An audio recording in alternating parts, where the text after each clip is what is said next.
Hello everyone and welcome to another random bits and pieces segment from my brain, and today, sit a while, for we are starting a brand new Let's Play. We are going to be playing Eador Imperium.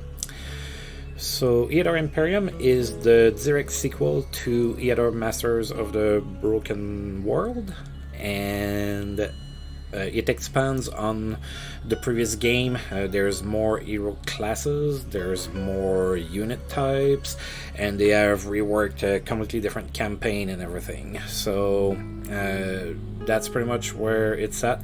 The game is made by Snowbird Game Studios, and that's what we're gonna be playing here. It is a 4X type of game, so think a little bit of a mix between Civilization and Heroes of Might and Magic or something along those lines. There's strong RPG elements. You get to develop your stronghold with different type of troops, and you have to conquer the map, and that's pretty much it. Now, if you've never played a Eador game before, the games are pretty hard, and they are also pretty lengthy, especially if you want to get into the campaign, which is not what I'm going to be doing here. That can take quite a while. A little word of advice as usual, I'm always very honest about that at the start of my Let's Plays. I am not an expert at this game. I played it a little bit to get used to the UI and everything, and know what's going on and whatnot, so that I don't look completely lost as I play. But I am definitely not an expert. There is a chance that I will not complete the game, or that I will get defeated. If you want to watch somebody that absolutely crushes the opposition every single time they play, I might not be that person.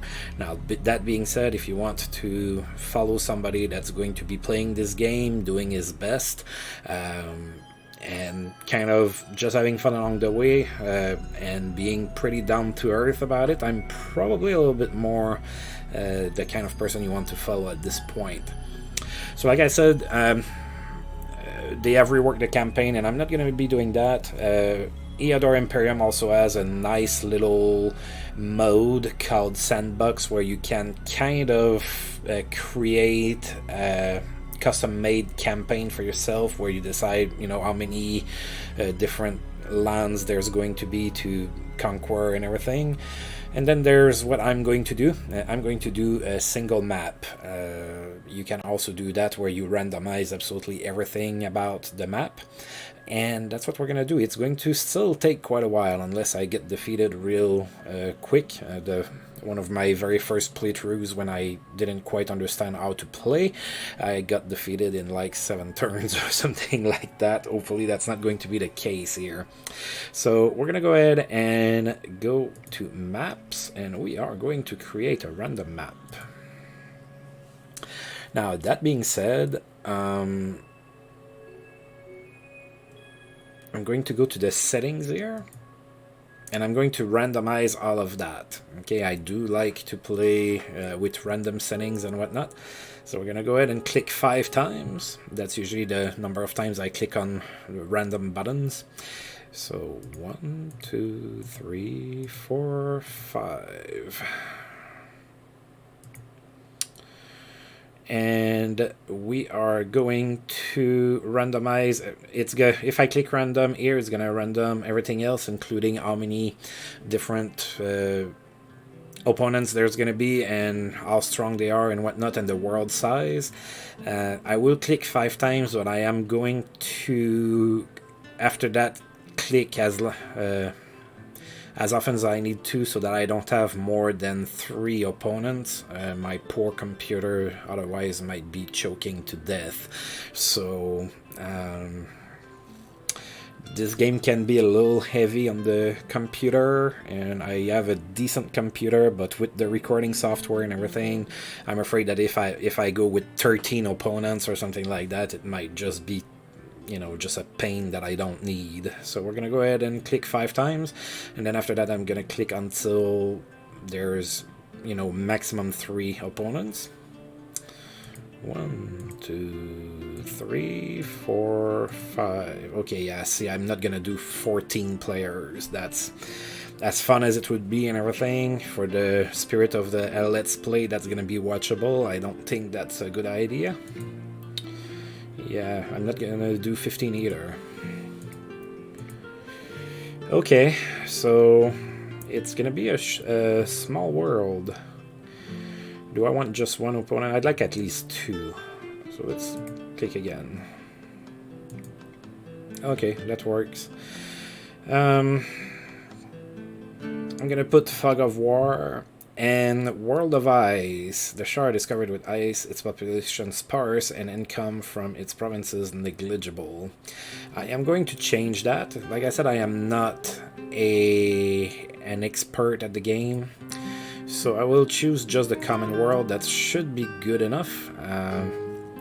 Otherwise, I would really struggle with having resources and everything. I am not good enough to be able to do that right now. So there you go. They say that, you know, to advance in life, you have to be able to admit to your own weaknesses. So that's me doing that.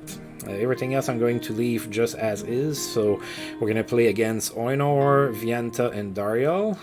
They all have a different difficulty level. Eador is at the highest level, so that's not going to be easy. Because I changed the conditions, it's not going to be easy per se. So we are going to get that going. So it's going to generate a random map. If we are lucky, we're going to be starting kind of in a corner. I find that it's a little bit easier when that happens. It's a little bit easier to get situated and everything. Of course, a lot of it has to do with the different locations that you have available to you at the start as well. You need to be able to attack, you know, a few lowly monsters and dungeons and whatnot. Alright, and it looks like we are going to be right in the middle. So, alright, so somebody's to the south of us. Even with the Fog of War, you can kind of see. And yeah, we're not exactly in the top right corner, but maybe a little bit. Looks like there's somebody over here as well. And then somebody around here. Alright, so this is where we are. So if you've never played this game before, each turn you get to do a movement and a construction into your stronghold. And very similar to other 4X games, just like that. You know, the more you build, the stronger units you can get, and all of that good stuff. So this here, that's our stronghold. So I went into the settings prior to shooting the video and changed the name to Riverton. So that's my name. All of the other ones are generated by the game. So as we can see, we have old mines here, and that one is gonna have iron. Typically the way that this game works, especially when you do a random map, is that the first lands around you, the first basically ring, those are usually tier 1 if you want. Now if I were to get old mines here, now there's another land here, now the monsters over here or the opponents over there would probably be a lot stronger. So typically it's usually a good idea to try to, you know, get your first ring and then start to build up from there and then start to expand from there, only because the further away you get from your stronghold, the more difficult the enemies get. So the first thing that we're going to do here is we're going to go ahead and hire a hero, and I am going to randomly roll here to see what I'm going to get. I usually go with wire, they're pretty strong, but let's go ahead and see what I get. So I'm going to roll a d8 because there's 8 of them. If I can find a d8 in my giant dice box. Alright, I'm gonna roll here. and I rolled a 3. So we are going with a commander. Commanders are kind of... they're not really strong warriors, they're okay, but really their biggest appeal is that they have a lot of slots to get troops. So while the commander himself is not super strong, he makes up for it by having a lot of different troops in his battalion. So we are going to get the commander. That's fine. I'm not gonna change his name or anything. So Pregvar it is. Alright, so your hero is the one that goes around and explores. So if you've played Heroes of Might and Magic in the past, that's very similar to that. And now he should start with some troops of his own. Alright, so we start with a swordsman, we start with a pikeman, and we start with a crossbowman. Those are decent troops. They're tier 1, so if you look here, 1, so those are tier 1 units, tier 2, tier 3, and then tier 4. So when I'm higher level and whatnot, I'm going to be able to have up to 2 tier 4 units. Of course, they are a lot stronger than little swordman, but each individual unit that you have levels up as you do battle. So even, you know, if my swordsman here is level 1 and he's a tier 1 unit, if I level him up quite a bit, he can become a little bit stronger and be, you know, a little bit tougher to beat. Of course, he might never be good enough to solo a tier 4 unit or something like that, but you know, they can start holding their own when they get pretty high in level. Of course, the challenge is to keep them alive for that long. So that's what I have to start. So I have a free spot here, and there's a few different ways that you can get other troops. Of course, building buildings and getting and then hiring the different type of troops is one way. When you attack a province around your stronghold, sometimes you can get units from there depending on what race is in there. So for example, if one of them has orcs, then you can get some, you know, orc berserkers, or I don't remember how they're called, and then you can hire that. There's also a kind of a karma type of system, which, you know, if you have evil and good troops paired together, you know, they don't do as well as if you have all good people. So that's always something to keep in mind. So I am going to I want a swordsman school. So here you have the wheel where you have all of the different quarters. So you can go to the trade quarter and start building things. So trade quarter usually tends to improve your income and things like that. Then you have central quarter, which is more, you know, things like the town council, entertainment quarter to keep your people happy, the magic quarter, of course, to get spells and whatnot, the military quarter, which is what we had highlighted here.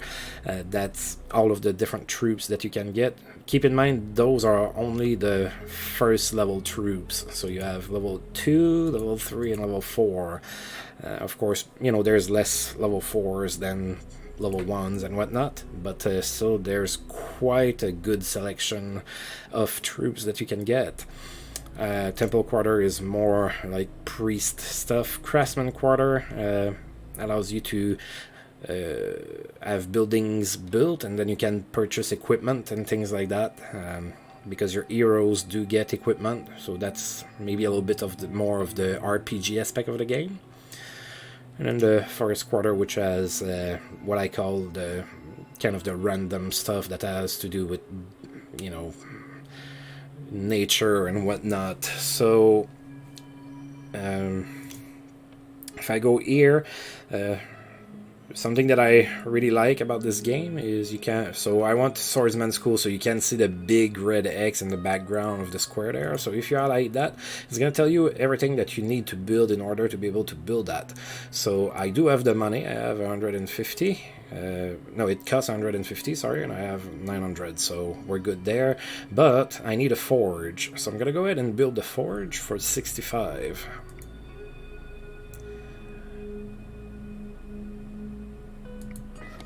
There you go, so the forge is already built. There's no, like, you know, oh, you have to wait 17 turns so that you can equip your people with bamboo sticks or anything like that. Every turn you can build something. So that was it for this turn. So next turn I'm going to be able to build the swordsman. And then I'm going to be able to recruit some over and put them into my unit. So we are going to exit this from here. I'm not going to go over absolutely everything. It would be a little bit daunting. There's quite a bit to this game, so instead we're gonna look at things as I go and take it from there. So what do we have around us? So there are orcs over there in the old mines, and there's iron, so of course there's going to be something that's interesting to go and get. The rambling ramps here have barbarians in them. Here we have a free settlement, and the free settlement has mandrake in it. So again, you know, those resources are really nice to get, especially when you get them right next to you and that they're not too hard to get, because it drives prices for different troops, buildings, and equipment down when you have access to the right resources. If you've played 4X games before, you're all familiar with that. That's not overly different in this game.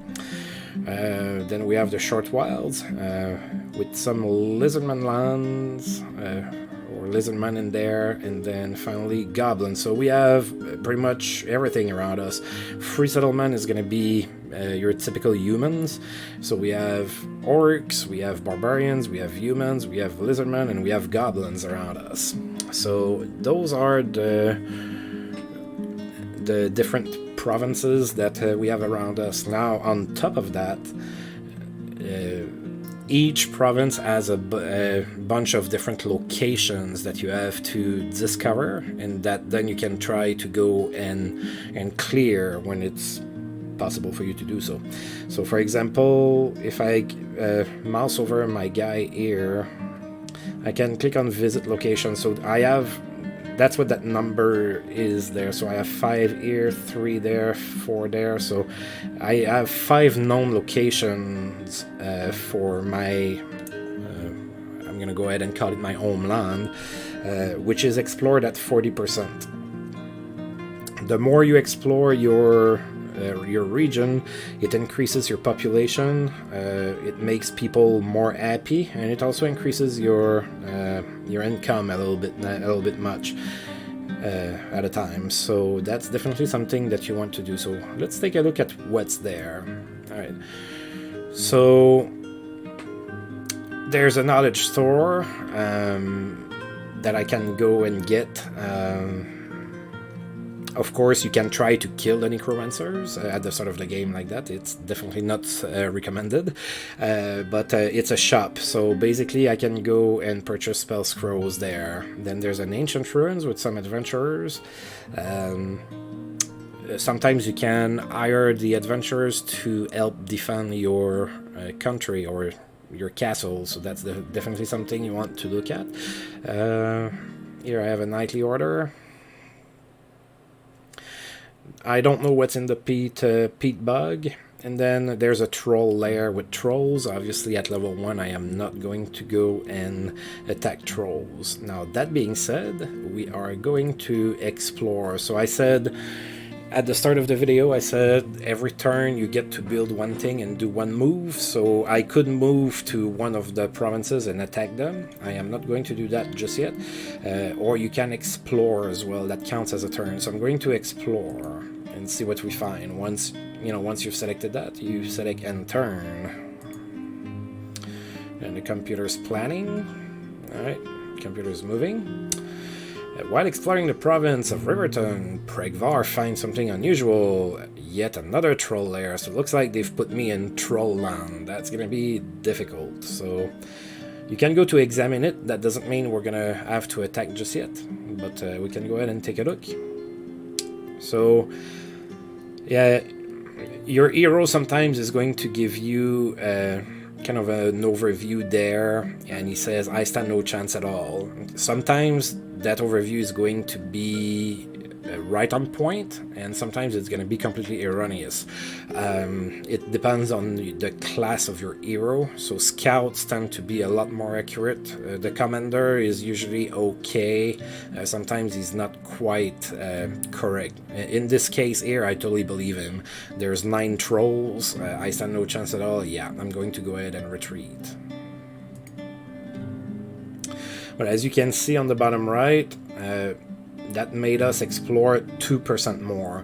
So we are now at 42%. It's going to take quite a while to explore absolutely everything into our castle.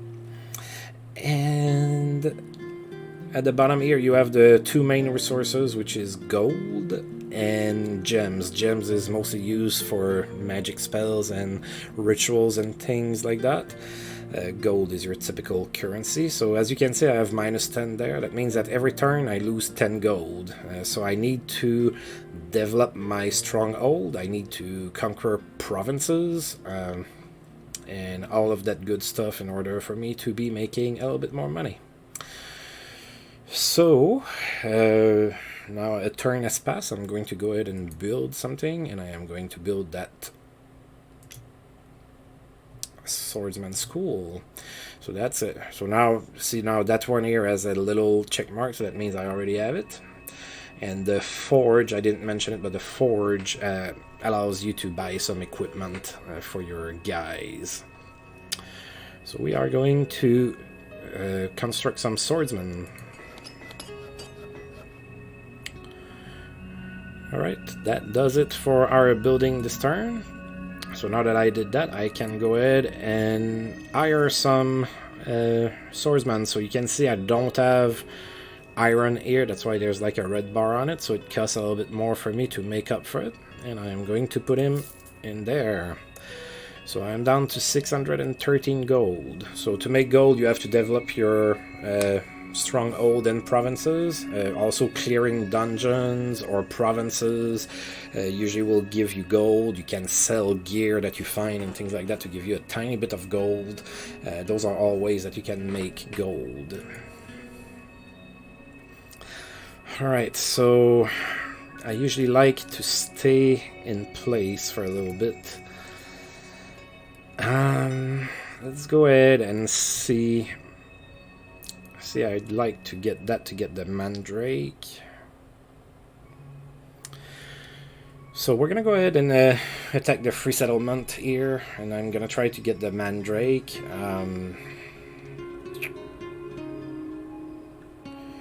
Typically I like to just explore a little bit more before I do that, but I really don't have any locations that I can with confidence go and know that I'm gonna win. With the free settlement here, I should be able to win that. Let's take a look.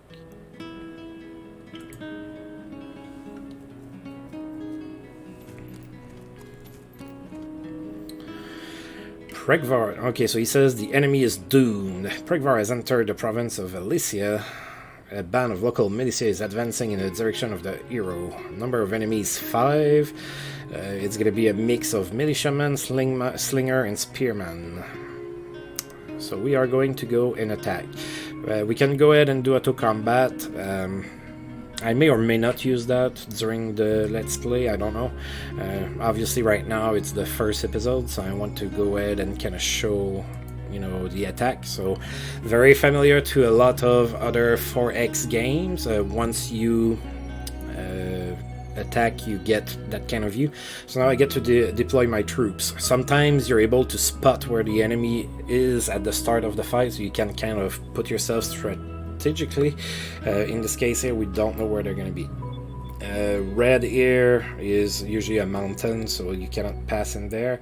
You can change that view. I kind of like that, but you can believe that's... no. So you can put it that way. I find this a lot more confusing, personally. It's a lot prettier. I find it a lot more confusing too. So usually I just go with that, and that's good enough for me. So I'm gonna try and put myself kind of in the middle.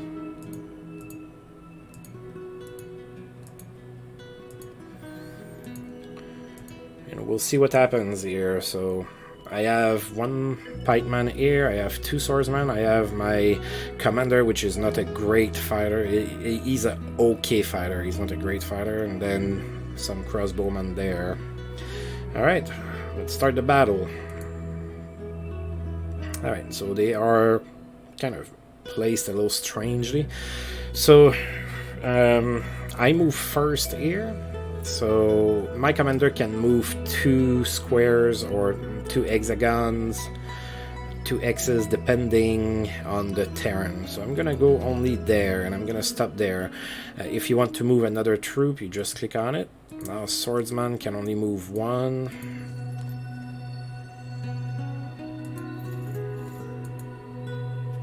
Right, I'm gonna stay there. Thing is that heroes cost a lot of money.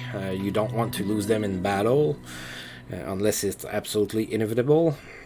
So we are going to end turn. Now the computer gets to move.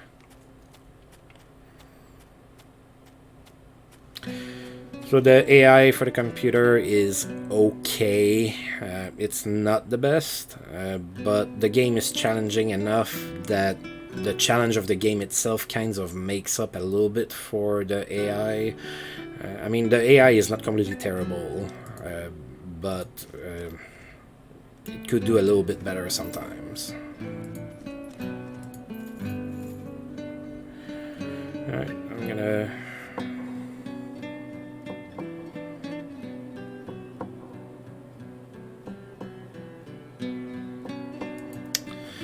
go there for now. I don't think I'm gonna get attacked anyway. The only range attacker they have is all the way down there.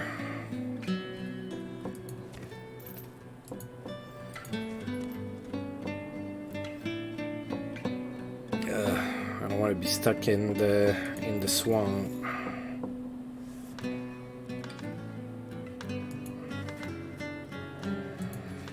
All right.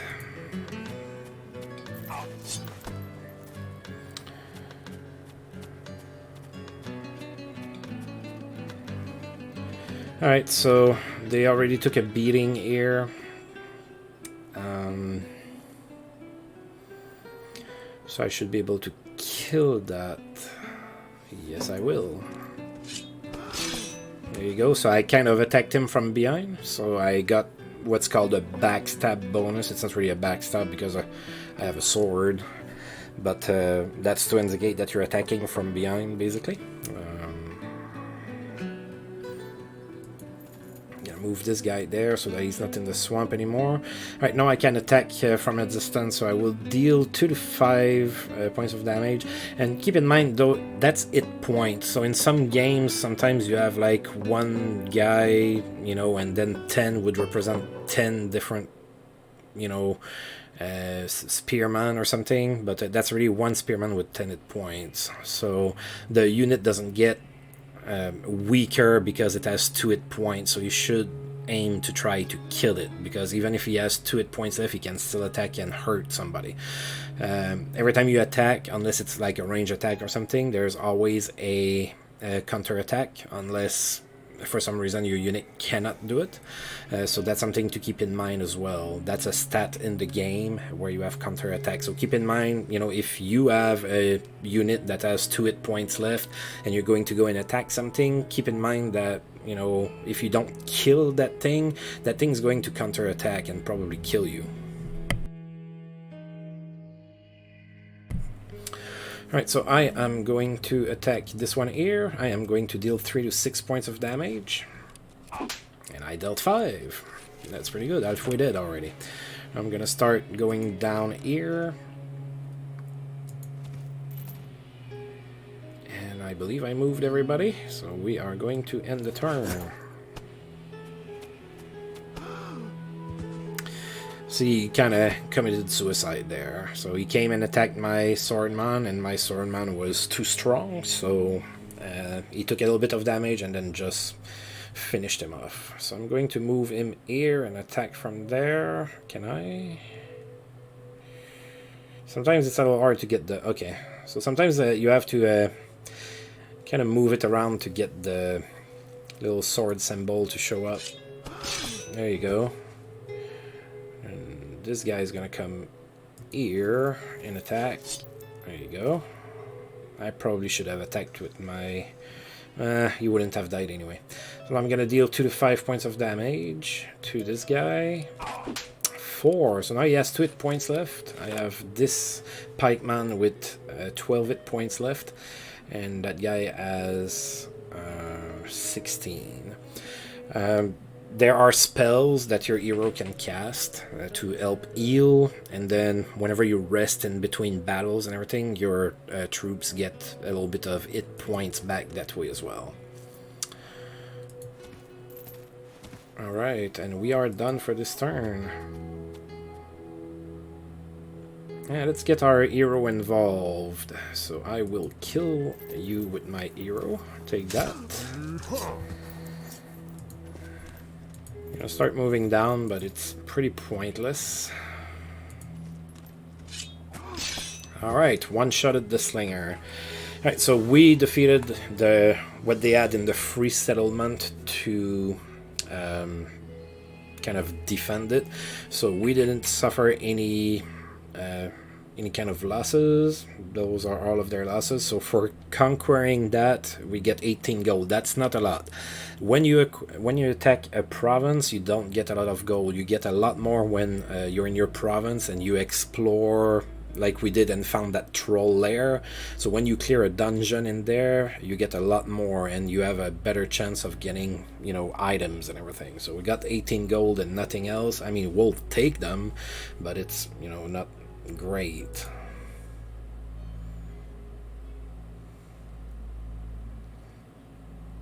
Alright, so now we have access to Mandrake, so that's pretty good. And just like in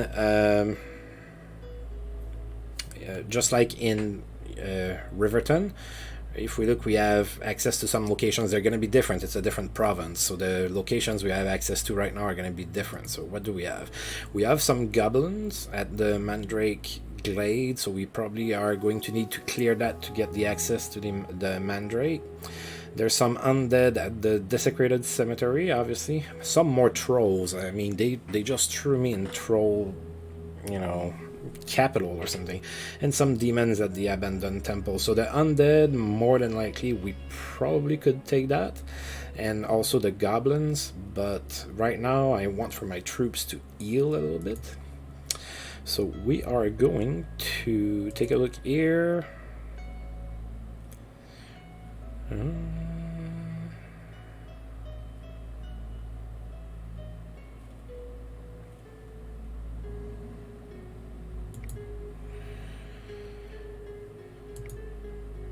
Right, so if we look here, that's the window I was trying to come to. There's a lot of different windows and everything, so I'm sorry if I'm sometimes a little bit confused. Like I said, I am not an expert at this game by any stretch of the imagination.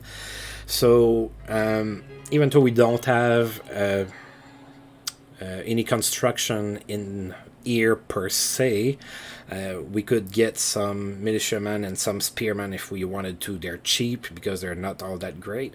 That's because that's a human settlement, so those are available to us to get. Sometimes you're gonna have access to better things, but here it's just a, you know, just a province that was right next to us, so obviously we're not gonna have rank 4 stuff that we can get. So that's pretty much it for here. So now I'm gonna go ahead and build something. Now I am going to build a library so that I can get access to some of the simplest spells. One of them being Magic Spark. So I kind of like getting that at the start of the game. It helps kind of killing some ranged opponents. Sometimes they're kind of hard to get to, and they can, hurt you. So having a spell that can smite them, even if it's not a lot of damage, sometimes that can really help. At the start, obviously.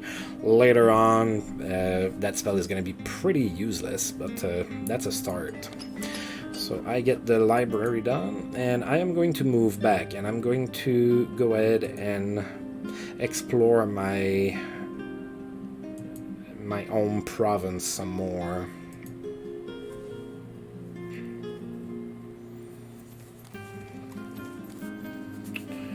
Alright, so that's my move. I don't attack anything, obviously. That's my own province. And as you can see, my kind of red outline there is as expanded to, now get Alicia in there.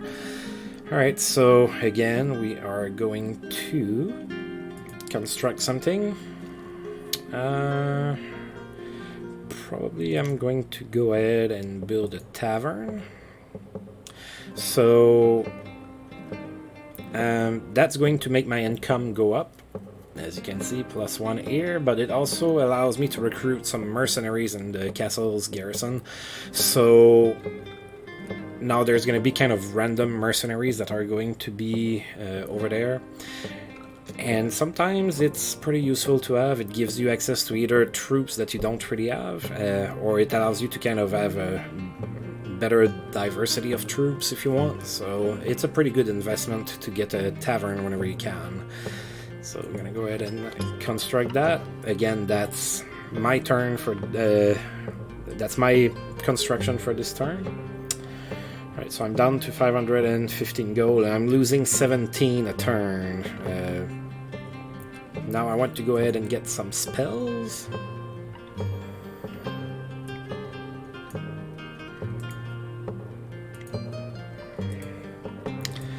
And I have no shame, I am only gonna get magic sparks. Eventually I might find a scroll for cure wounds, and I'm gonna readjust at that point, but I didn't get one yet. Alright, and we're gonna go ahead and do one more round of exploring, see what we get. If it's something really easy, I might go ahead and try and attack it, and then we're gonna go ahead and probably call this a video for today. So let's go ahead and explore the province here.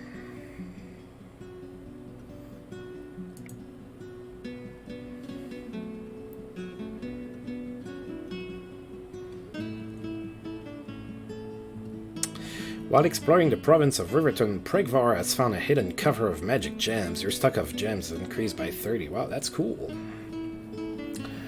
Alright, so sometimes you get bad things happen, sometimes you find nothing, sometimes you find good stuff like that.